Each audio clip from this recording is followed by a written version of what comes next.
Good evening and welcome to the Planning Subcommittee meeting of Hertford Town Council. It's Monday the 4th of January. The first item on the agenda is just to note that we are recording this meeting. It is going out live on YouTube. So item 2 is any apologies for absence, Nick? Chairman, no apologies. Okay, thank you. And item 3, any declarations of interest? I suppose I ought to look at the oh, now what's it doing? Sorry, I'm struggling with technology. Everyone's shaking their heads, are they? Good evening, Councillor Pinkham. Happy New Year. Hi, Bob. I can't see you. I don't know. Is that intentional? No, I'm having a bit of trouble with my video, so I'm sure we can cope. Oh, there we go. For how long? So moving on with the agenda. Item 4 then is to approve the minutes of the meeting held on the 14th of December. Everyone happy with those minutes? Happy to propose, Chairman. There's a little bit of tidying up needed in the present and attendance bit, isn't there? Because we've got Councillor Mrs. Newton in both sections. Oh, right. It's it doesn't affect a decision or anything. And she was in fact absent, wasn't she, Councillor Mrs. Newton, all the time, not Yes. a part of the meeting. Yeah. And then there's something a little bit odd, isn't there, in the declarations of interest that Councillor Bolton made. It does say Hertford Theatre, but I'm not quite sure what that reference is there. In what capacity? But I think it was because she was on No, not capacity, Chairman, but just the planning reference given for it. Oh, right. But it's hardly worth mentioning, but Nick may just want to Tidy them up. I obviously had a bit of a moment there. Pre-Christmas. I'll put it down to pre-Christmas moment in terms of the season. It was the season indeed. Yeah. So are we happy to? I know you proposed them, Councillor Ruffles. Thank you. Have I got a seconder? Thank you, Councillor Lynch. And are we all happy to? My hand is up, Nick, in terms of voting. Let's try and get. Oh, it is working. Look, where is my hand? There we go. Okay, so those are approved anyway, albeit with the comments from Councillor Ruffles. So we'll move on then to matters arising, not dealt with elsewhere. So on paper A, are there any updates, Nick, from the middle of December? Paper A. Chairman, no updates on any of the items. Excellent. In that Okay, case, I just got one question. Sorry, Peter. yes. Sorry, Councillor Lynch. I think Councillor Ruffles was before me. Oh, okay. I was just going to refer to the Costa Coffee, the internal illuminations job. I went last night to have a look, which wasn't the best time given lockdown and being a Sunday evening. But of the 3 in that location, only Costa Coffee was internally lit at the time. At the time. So, I mean, because the restaurant ones obviously are designed to have internal illumination, but they're not being used. Is that? Well, they were. And so, yeah, they were both. And the one across the road at Poundland or whatever it is, was being used. So that's the point. If they're unplugged permanently, then it's just a hanging sign. And I don't think we're as fussed, are we? No.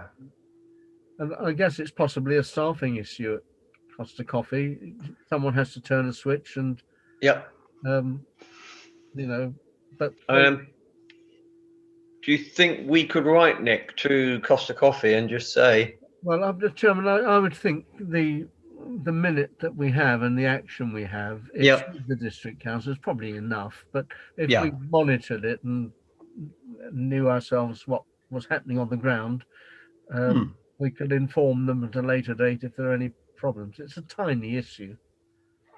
It's not a major. No. And the fact that it now exists, it's just a question of not powering it up, as you say, or leaving it switched off. And that would resolve the problem really, and would be quite easy for Costa Coffee to deal with. I just wonder whether, as a town council, we could make that request without having to go to district, Yeah. All right. and it might just resolve the problem. What's the feeling of the rest of the committee? Agreed. I suspect that Costa Coffee don't make decisions locally. So you'd be talking about a regional manager or, whatever. Do you think so? Just to switch a lamp off? Would be my guess. Yeah. Yeah, probably. All right, we'll leave it with the district council. Yeah. We'll leave the bosses to talk to their bosses, and it'll filter down. I just had Councillor Lynch. one question on paper A, the very first one, the development of the rare breed farm in conjunction with the erection of the 3 agricultural barns. Are they actually, the letter dated the 23rd, which I think you pushed out, Peter. Are they connected? I mean, to me, they seem like they are. And it's skirting around corners here. Yeah. I don't know what we can or able to do about it. I think we have limited powers except to refer it to a district. I think we should do so on the strongest terms. I mean, my reading of it is that the owners have scant regard for any dialogue or instructions or whatever. So enforcement seems to be the way forward. But perhaps our comments should be a lot stronger than we have done in the past, making it clear that we do want to see some action done and to be done properly and corralled, so to speak. I think district have been battling away for some time on this. Well, maybe we ought to throw another nail into the coffin to make them go harder. Sorry, that's my feelings on it. Yeah, I think their legal department involved in all sorts of things, but the wheels do turn rather slowly for. But it wouldn't do any harm for us to throw another sharp reminder in there. Maybe, Nick, we could follow up, to see if there are any developments, and just to underline our ongoing concerns. Certainly, Chairman, we can do that. Yeah, perhaps you could update us at the next meeting. Thank you, Bob. Chairman, the district members for the ward are active with their officers on this. So I just wonder whether, knowing that there is a dialogue that we feel we ought to be part of as well, whether Councillor Lynch might send again a letter that he sent to the Director of Planning as a town council member for the ward some months ago, to which I think she didn't reply. No, she didn't. And it was a very good letter. So I just wonder whether perhaps it's timely for that letter to go again from Councillor Lynch. With an added paragraph, perhaps. Okay. Indeed. The one that says that would be very helpful. That would be very helpful because it would, yes. Would you be prepared to do that? Yes, I'll be happy to do that. Yeah. Thank you very much, Councillor Lynch. I think that would be most helpful. So perhaps we'll have several approaches, but if Nick could still update us at the next meeting as to what response he's able to get, and perhaps you write directly. And I will keep you all abreast of the letter, so to speak. Thank you very much. So are there any questions and or statements from members of the public, Nick? Chairman, no, nothing. No, in that case, we can move on to paper B. The first item on paper B is 31 Duncan Road. So if we can have a look at that application.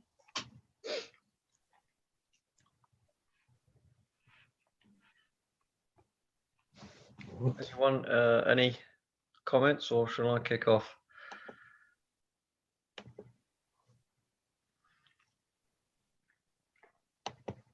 So the proposed extension, as you look at that block plan, in fact, is obviously at the rear of the property, but it extends right out to their boundary. The sort of, as we're looking at the image at the top, and that means that from the side of the property, from the front of the house, if you look at the west elevation there, you'll see that extension actually protrudes out behind the back of the building. And in fact, what they're creating is a little courtyard. Again, you can see from the site plan that there'll be building on 3 sides, if you like, of a little courtyard. And so, although you can just see the extension protruding out, there is actually a little sort of courtyard effect that they're creating, which you'd see on the plans. In fact, if you go down on the left side there, Nick, I think you'll see the plan. We go to the bottom of the image, and then you can see the little courtyard they're creating. But my only observation is that that extension will be sort of quite clearly seen from the road. I don't know whether anyone has any views. Yeah, well, I think that's right. We are in the conservation area, and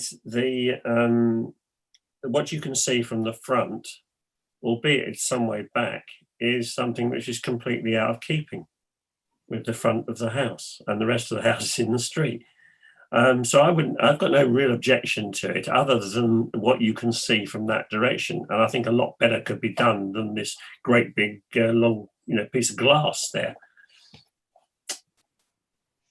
Perhaps we could My observation. A review of the that particular part of the building. Yeah, it's just that's what you can see from the front. I've got no basic problems with it. I just think they could do a better job with that front window. If you look at it there, what does that? It doesn't look like anything else that's in the street, does it? I don't know whether it would be an issue, but that site plan is quite helpful in that the sun, obviously the southerly aspect of the rear of the property means that the sun will swing around, and I don't know whether there'll be a loss of light to adjoining properties or not. It's just a small question. What is the position about having access to back gardens? Quite. Which are included now, and the only way anybody could get to it is through a house. I'm not saying what if it burnt down, would anybody be able to get around to the back? I mean, I don't know, but I always thought it was always useful to have some form of access down the side of the house into a back garden. Yeah. Am I wrong on that? So Nick, perhaps if we could express concern about the fact that this extension will be visible from the front of the building. Is there a garage in play here at all? No. They're semi-detached with no garages, and the shape is out of keeping, or the outline of the extension is out of keeping with. I'm going to hesitate to say Victorian. Councillor Ruffles. Well, I would have thought so. It's not in the conservation area, actually. It's just outside. Right. But it's marked as in. I mean, the two properties, the semi-detached pair, have got unspoiled fronts. That really does look good.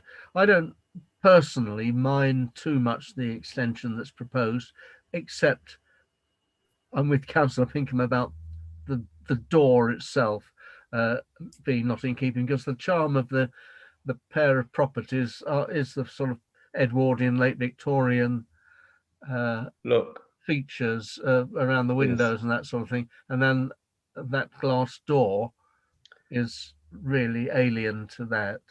Yeah, but so I don't want to interrupt the the flow of things, but it doesn't bother me too much, the extension, but the door. It's the glazed French doors, that can also be seen from the road, which is out of keeping with the pair of fine period semi-detached. Yeah, I think also I think we ought to express concern about the loss of access to the rear garden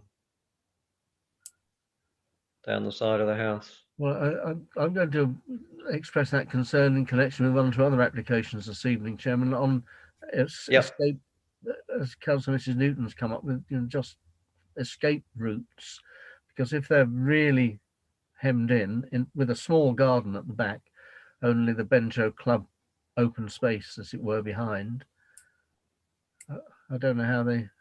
Yeah, how they'd escape from the garden. Yeah. Well, yeah. Well, I can only tell from my own perspective and it wasn't something I planned. My home, which I purchased some 24 years ago, has a full width of the property with a 90 to 95 by 50 feet garden at the back, and my access is only through the garage. It's not the best of things, and I would be very reluctant to say to somebody that's what you do, but that's how I have managed over my time. And as I want to say, it's not something I would have done had I been doing the build. But well, this access will be through their French windows. Even less satisfactory, really. So I think noted that. Are we okay then to move on to 17 to 21 4th Street? Yeah. This is the former Prezzo's.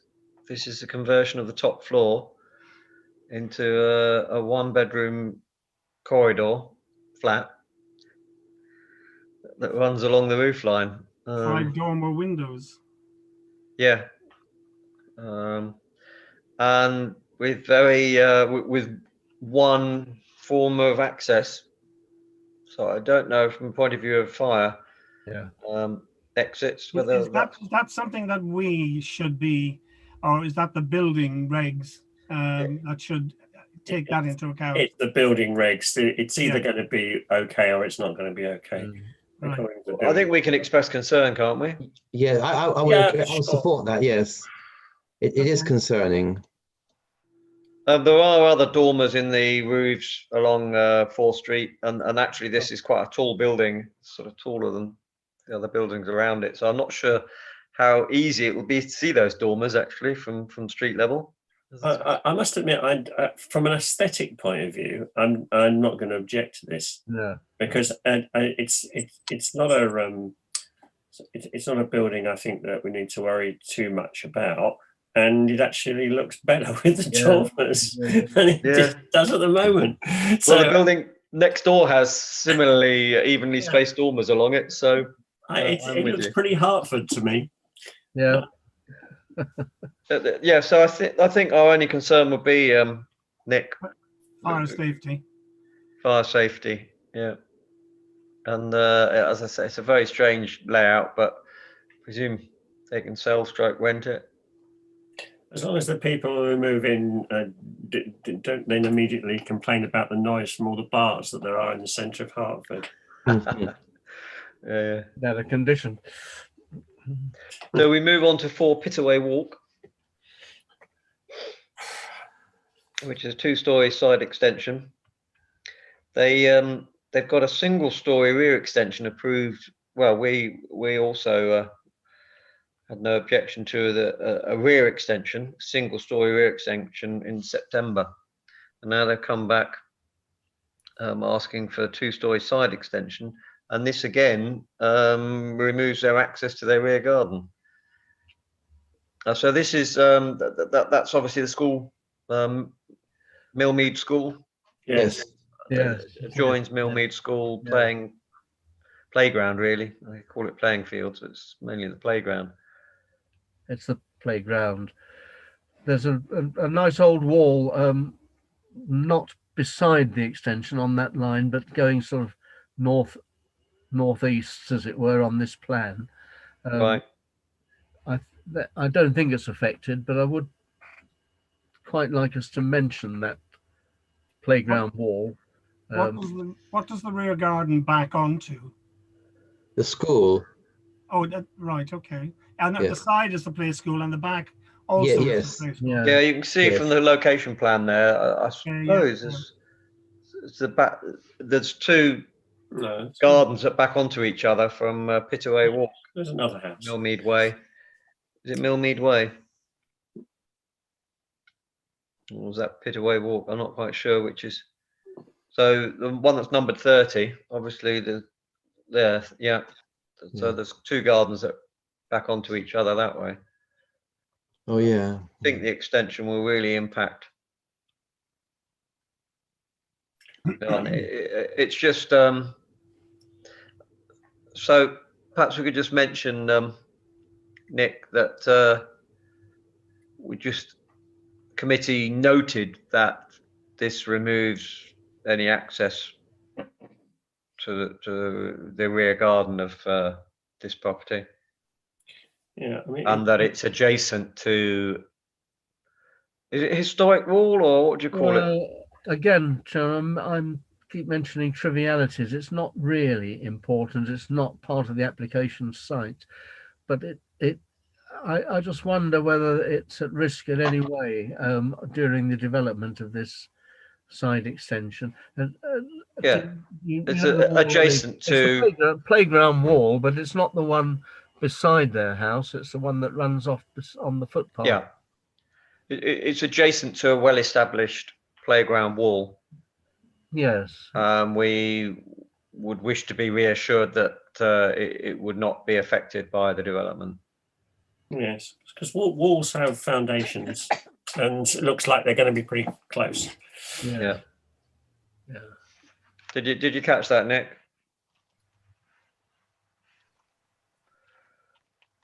Oh, you might be on mute. Yeah, I did. okay, thank you. So then we move on to 3 Marketplace. Well, here again, we've seen this one again in September. No, it's not that. Two bedroom flats were approved. This is above the old electrical store. Yeah, Nick, that's not the right. Yeah, Sorry. I'm just getting. Okay. I found it. So now cutting these two bedroom flats into 4 1-bedroom flats. Yeah. And if you've seen the layouts, they're minuscule. They are. There's no additional access. So again, I don't know about fire escapes. There's just the one staircase. So the elevation, the external appearance is unchanged. It's really just internally. Oh, well, they're putting a door in, aren't they? So if we're able to see the plan. Where are we? There. Then you'll see that there's a corridor that runs down from the shop front. So it might be ground floor, actually. Okay. One second. Certainly saw it somewhere. Yeah. They're sad little Yeah, dwellings. so there's this. This is quite important, really, because you can see. So from the front of the building, there'll be a corridor that runs down the side of the residential unit. I don't know what's going on in the basement. It makes reference to a basement, but there's no drawings about basements. And then the bin store seems to be under the stairs. And it's the same bin store that was for two flats is now for 4 flats. I just wonder whether, they're just trying to cram too much into A little bit extreme, isn't it? It is. Unless there is room in there for larger bins. Needs no one. So, and the whole access, I'm trying to work this out. Maybe that's a fire exit that comes into that sort of communal area from the office stroke WC. I think we're building tomorrow's slums here, aren't we? Yeah. Yes. Yeah. We are. I'm not sure what the valid planning objection is. I can think of a lot of housing objections. Yeah. But I'm not sure what the. No, I think you're wise, Chairman, to have put in as many reservations as you see. But in fact, we're looking at an outline development, and we're also looking at a change of use, essentially. And although it does mention to 4, I think technically probably we're only really meant to be regarding it in broad terms, as at least that may be what they want us to do. Yeah, I mean, perhaps we could refer to the fact that we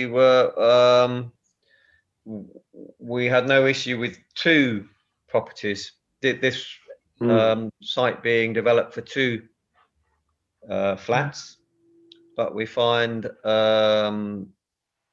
the proposal to convert it into 4 1-bedroom flats to Very create cramped. very cramped and small dwellings In broad terms, I don't like it.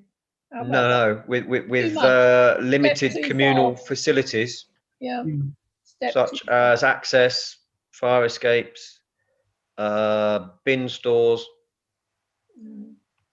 Overall, it's a big concern of the dividing it into 4 instead of retaining it as a workable 2. Yeah. Yeah, I think that's right. So have you sort of captured those concerns, Nick? Chairman, yeah, thank you. Okay, and then we move on to Expo House. Here we go again.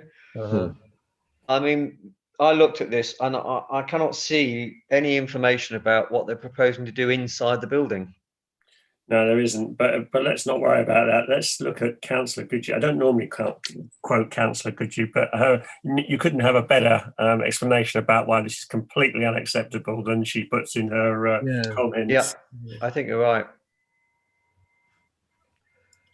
I don't think we want to start having housing in the middle of our industrial and commercial developments. And I mean, that's just an accident waiting to happen. Yeah, I think we'd have concerns on a number of fronts. So, and they are similar to Councillor Goodhue's, as you say, good comment. One, that we would regret the loss of business premises.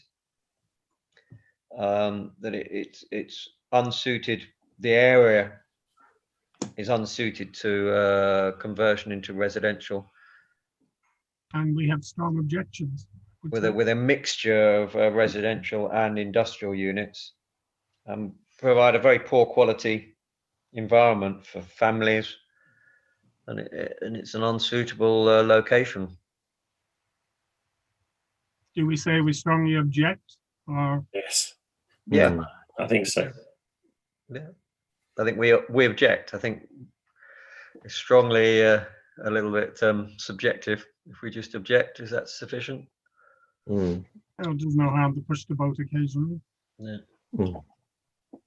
Loss of employment it's probably going to be the strongest one in the end. Again, this is only outline, and it's part of an ongoing sequence of steps, isn't it, that people take. And I think you do need to get in at the beginning with the fundamental things, even though the planners at East Herts may well tell us that we're actually dealing with outline only.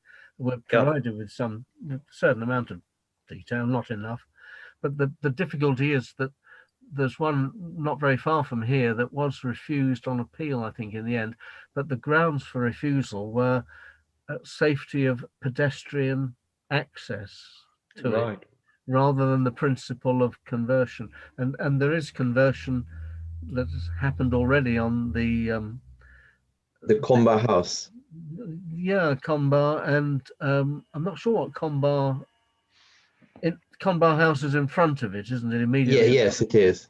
Yeah. What the status there is, but down at the Dicker Mill estate, there are residential properties in the middle of it. Doesn't mean we don't keep saying we don't think it's appropriate, but it worries me slightly that the last one, the big one that I remember, was on no pedestrian footway into the site where there was a similar conversion proposed. Yeah, so we would have concerns for pedestrian safety as well, Nick, if you could add that to our list. Yeah, yes, we might have here, because it's a sort of car park. And what about the fact that the building, it's going to be mixed use, so it's still going to be industrial units behind these residential units? I mean, all part of the same building. It does seem strange. You know, at the front it's residential, and at the back it's industrial, almost like a work mill or something. For the time being. Yeah. Oh well, yes, that's very true, Councillor Pinkham. Yeah. So I think that's an objection once again, or strong objection. Should we move on to 17 Beckett's?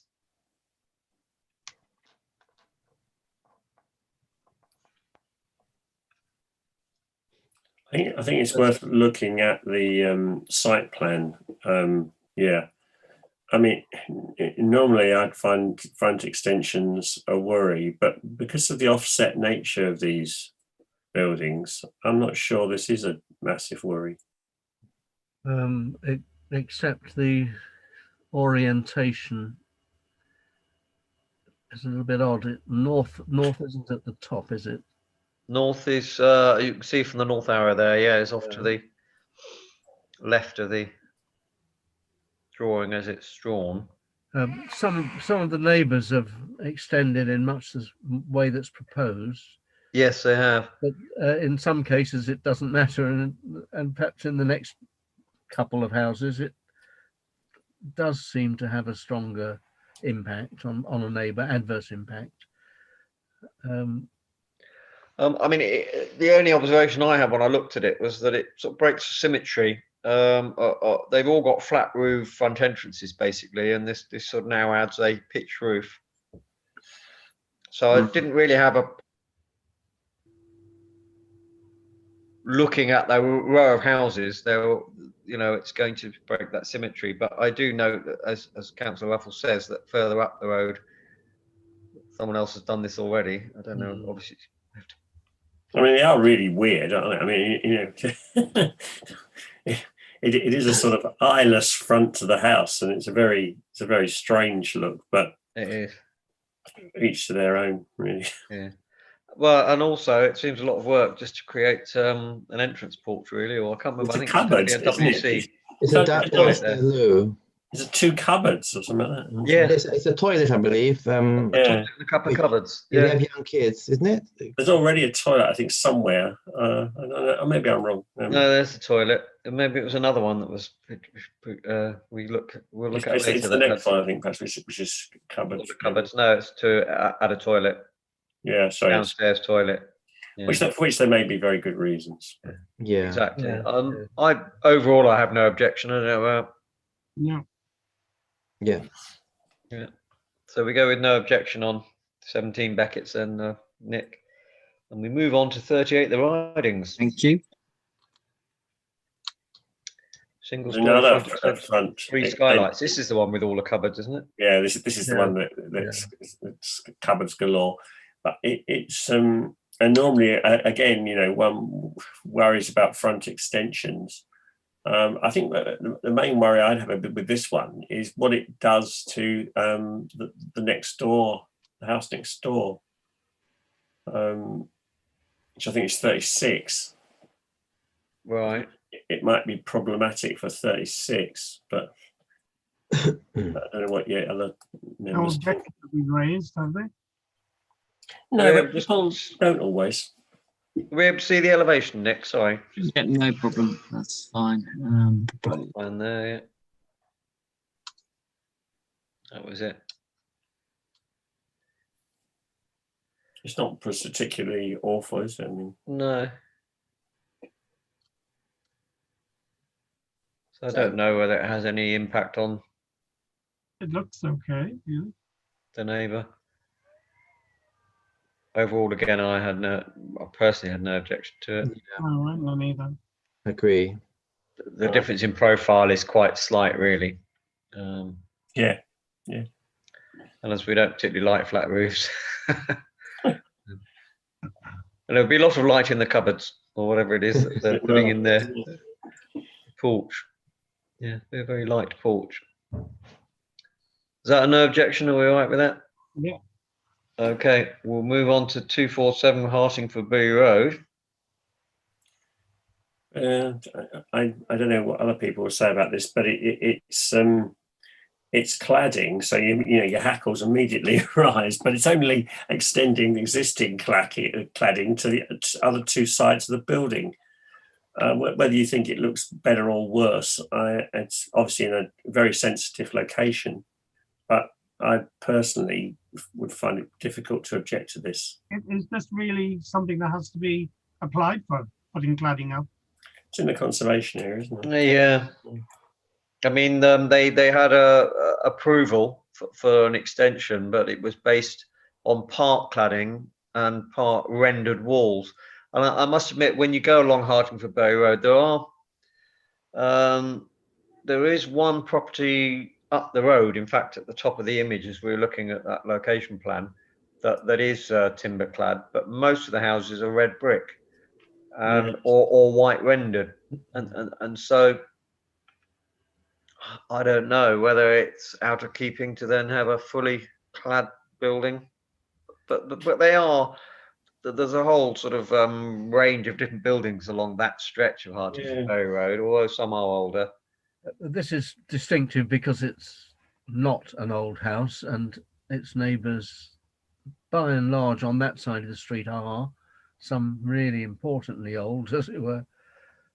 I would have thought it wants to make its contribution to the conservation area and sees cladding as a way of doing that. I don't object to it. I have no objection to that. I agree with that statement. Yes, I think it'll look better actually, having been past it. Okay. All right, so we'll go no objection with basically the application for the cladding. Just it's an alternate. Well, it's just I would have thought it was an amendment to the existing planning permission, but they put it in as a fresh one, haven't they? Yeah. Yeah. Okay.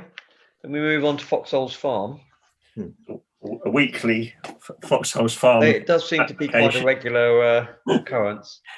I found it quite interesting that they were applying to build agricultural storage building that got turned down, and now they're proposing to knock one down. But having looked at the actual building here, and I walk through Foxholes Farm quite regularly, so I know this building. It wasn't. We also approved an application to convert the existing building into a veterinary practice. But reading the design and access statement, I think they're saying that the building is in such a poor state of repair that they're better off knocking it down and starting again. Yeah, it's a nice building they want to build, and it's vaguely agricultural use, I suppose. I find it quite hard to object to this one. Yeah, I mean, they save on VAT if they start afresh, don't they? But I may be being cynical. Well spotted. But it wasn't. It's not a particularly fine building that's there at the moment. No. It is in. Doesn't look in its prime of youth, but it's 40, 50 years old. I think I read somewhere, but. I've no objection to this design. I think it's in keeping with the area. No impact on the green belt. So no objection. Are we? Yeah. Happy with that? Okay. We move on to 32 Pearson Avenue.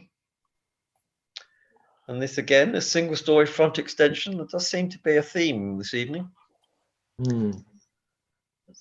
Councillor Hunt, good evening and Happy New Year to you. Yeah. So yes, 32 Pearson Avenue. Porch is quite similar to that on the adjoining property, actually, not in the semi, but just number 34. I think it's got a similar porch. Yeah.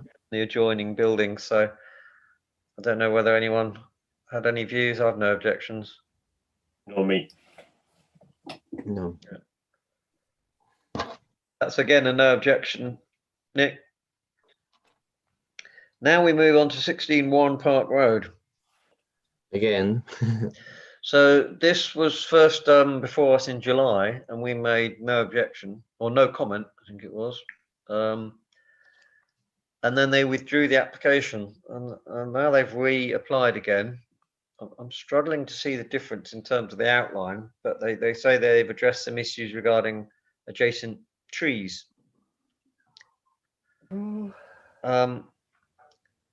But when we get to the images, it's supposed to be a single story garage extension.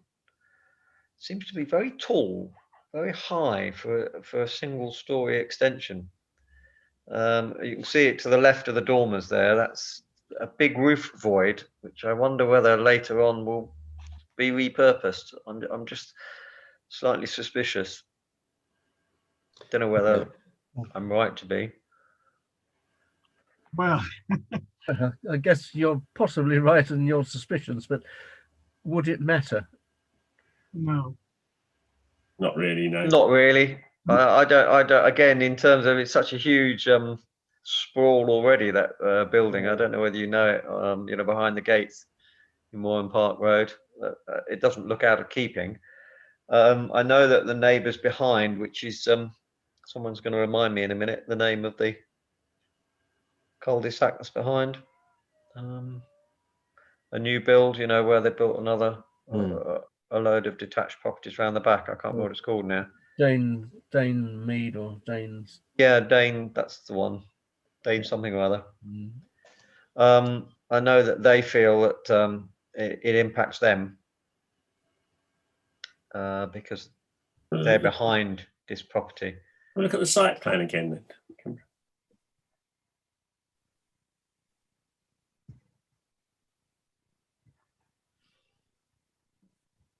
There we go. I see. So let me just zoom in a little bit. We might be able to read. So it's number, what's that, 32, is it? Danesbury Park, that's the one. Well done, Councillor Ruffles. 12. Number 12, sorry. What's That the problem with number 12? Only that they feel that it'll, that, you know, it's going to be a bit of an eyesore for them. Is it going to block the sunshine? Is it, you know? Because of the roof line is not low, is it? As we've sort of seen from the elevations. No, it's overlooking them, isn't it? But there's no windows from it overlooking them, is there? There Not will currently, not as currently configured. Or maybe they're reading ahead as well. Yeah, Maybe their view from number 12's view. but as we know, views, they're entitled to a view and all that. Well, are they? Yes. And you know, it's at the end of their back garden. If it's not exactly cheek by jowl. Perhaps they can plant a tree. Well, a couple of trees there already by the looks of it, and they're attempting to build around the trees. I think is the latest application. Oh yeah. I have no objection. I don't know about anyone else. I have no objection. Right. Okay, we'll move on then to Broad Oak Manor. This is quite controversial. On the edge of the Goldings estate. A 3-story, 30-bedroom care apartment, or 3-bedroom block of care apartments. So this is again outline. Toe in the water in a greenbelt area. Adjacent to Bamfield Road, as we can see. Well, it's definitely going to impact on the openness, isn't it? Except the topography of the ground. If we're able to see one of the elevations, or I think it's the elevations actually. That's because the ground drops away. Well, the thing is that if you're going to have something like this is where you'd want it, because it draws on all the other facilities of that development. I mean, but as I always say about these things, is that nobody will make allowances for all the additional services that these people will require. It's a bad site for this sort of thing because it's not very good for transport into the central amenities of the town, but it has got its own local amenities. What always worries me is that, you know, that's 30 more people that require the services of a general practitioner. Are we going to get an extra general practitioner? Is the CCG even aware of this? Are they doing anything about it? What's their position on it? What about social services support for living, such like? Obviously, these are properties for elderly residents who will have significant medical issues. I mean, that's the whole purpose of these. It's inevitable, and it's what after a series of such developments in the town centre, as far as I can see, nothing done to increase the number of GPs we've got. I did notice that the Section 106 money, is that what it's called, for the new GP practice in the centre of town, you know. Yeah, it's not new practice though, is it? It's the existing practice relocating. That's the problem. We haven't. It's not CCG actually investing in primary care in the town. It's simply a bricks and mortar thing. It's not bricks and mortar that was not bricks and mortar that I'm particularly worried about. It's the CCG will use money from these things for capital, but it won't use them for revenue. So I need to be satisfied that that there's going to be this equivalent revenue expenditure to actually support these sorts of development. No sign of that.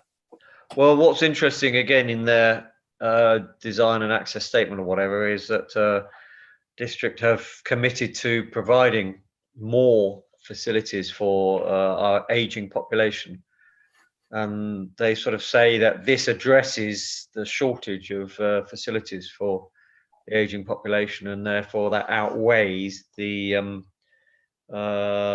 impact of development on the green belt. I don't know whether we feel that that's an argument that we would be comfortable with. Mr. Chairman, I know it's adjacent to the other facilities, but we've agreed Heart 1 to 5 and 4 and 5 are, as the crow flies, very close in Seal Farm.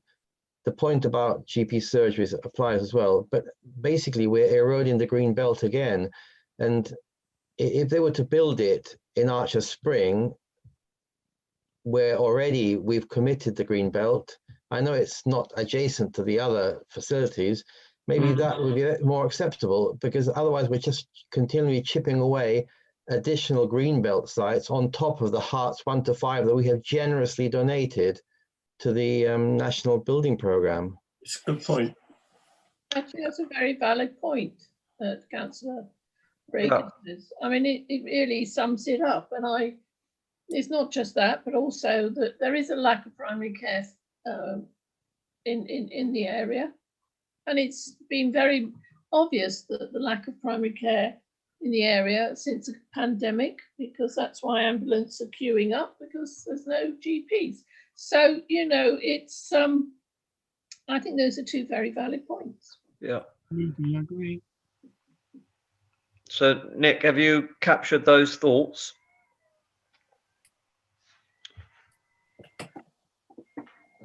Yes, Chairman. Yes, I've got the point regarding the lack of primary care facilities. Yep. And the other point in relation to the inappropriate development of the green belt. Yeah.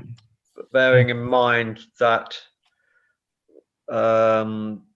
we've offered significant developments have already, or areas of green belt within the town have already been given over to development within Hearts 1 to 5. Within the ward as well, specifically. Pardon? Within the ward, because Hearts 4 and 5 are within Seal Ward. Yeah, so within Seal Ward. Yes, I think that's a very pertinent point, Councillor Toega. Yeah. Just a little bit conflicted on the fairness of it. Well, does fairness ever come into play? I don't know. Huge developers get to go ahead for massive developments, and they're just trying to do this little thing here, and some haven't. And I just wonder as well, I mean, with the development in the town centre itself of a lot of residential, you know, aged living. So we've got Alexandra House, we've got Elizabeth House, we've got more applications, I think, on the site of the old Ford garage. I don't know quite where that's at the moment, but clearly they feel there's a need or demand for it, because you know, not going to be cheap to build. My other view on this was also that it was a very modern design that was not in keeping with any of the surrounding buildings. Yeah, good point, Chairman. You know, you've got a Victorian building there, and even the independent living dwellings that they built, all red brick, you know, with pitched roofs and so on. And whilst I can appreciate there's a sort of lower roof line as a result of this design, it's just totally out of keeping with with the surrounding buildings. Yeah, it's a cheap build, isn't it? Cheap timber cladding. You do wonder. Yeah, sort of metal framed and Yeah. yeah. So we're also in addition to all those points, Nick, I think we're also concerned about the poor quality of design. Yeah. That's not in keeping with any of the historic buildings bordering Goldings Estate. And the neighbor, the houses down that lane are all, you know, they do have architectural merit, really, and that's at their entrance. Indeed. Okay, so that's obviously an objection, Nick. Okay. And I was then going to turn to paper C. Wow. But one other comment I'd like to make as well, Nick, and I know that there's some letter within the application that refers to parking not being an issue, but there is no. I don't quite understand where, or you know, additional staff parking, visitor parking, and general access to the site. You know, whether you know for another 30 residents, it's quite a significant impact that doesn't seem to have been addressed. Okay. Except by a one-liner in a letter saying there's adequate parking. But I'm not quite sure where that adequate parking is.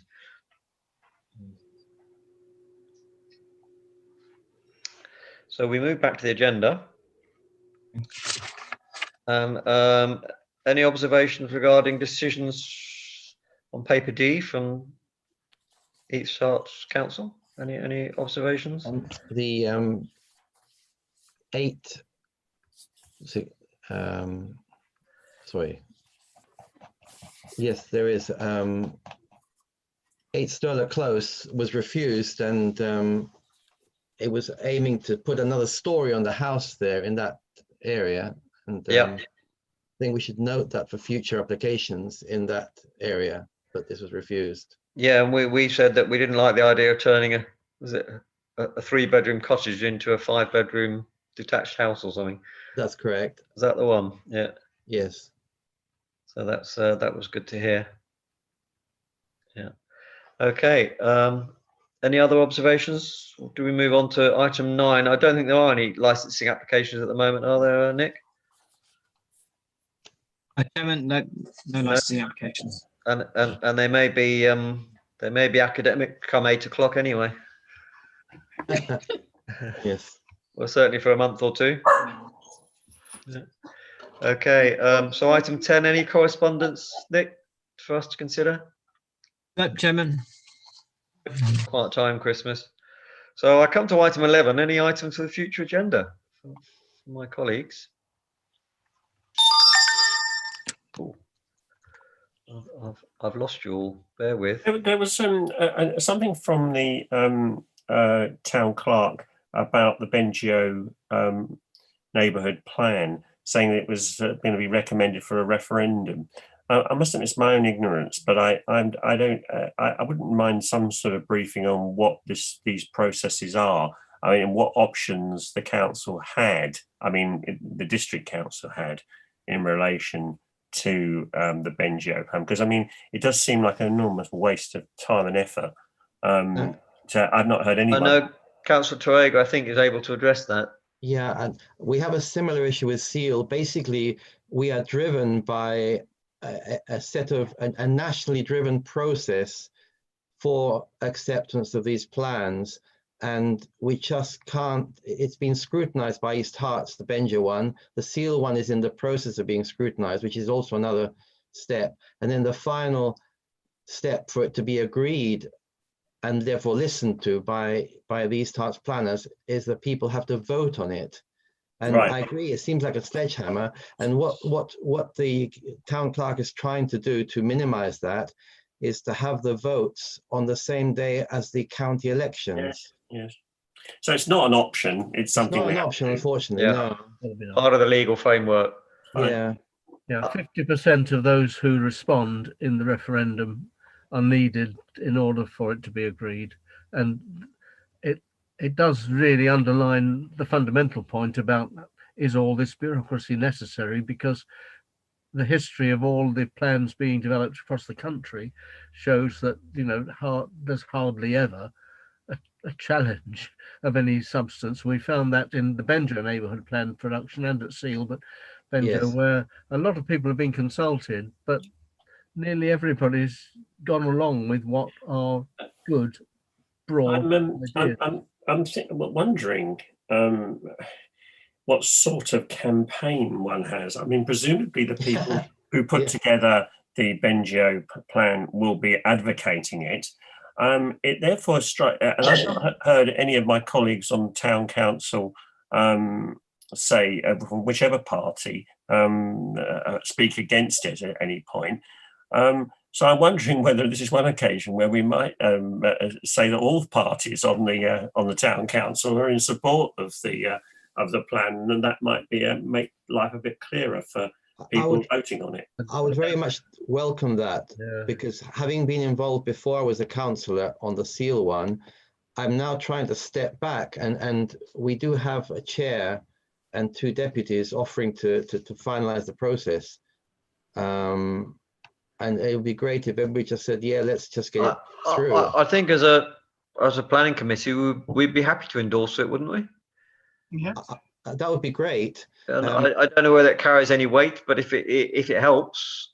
Yes, and I thought that the town clerk was writing to you and to Councillor Lynch, because you are Seal members, to try to say, let's push it forward. And as I say, I'm trying to step back because, being a councillor now, I didn't want it to be a partisan thing. Indeed, I know that. I'm very happy to agree and push it forward.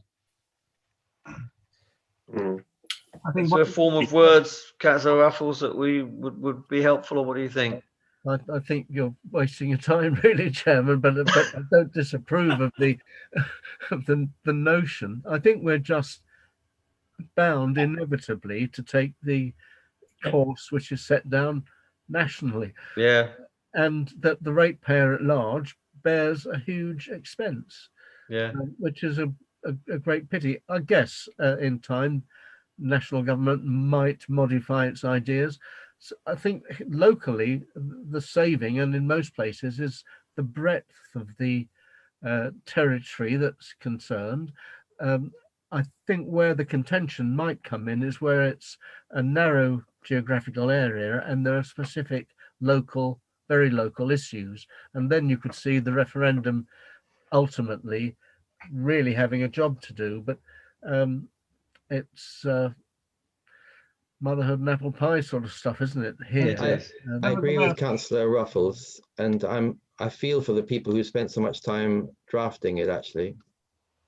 Yeah. Well, Councillor Ruffles, just to, nevertheless, given your experience and indeed that very, very wide, broad assessment you made, which is clearly very, very true, but would it not still be of a certain element of acceptance for us to send something forward endorsing, even though you might say it's a waste of time, which it won't do any harm.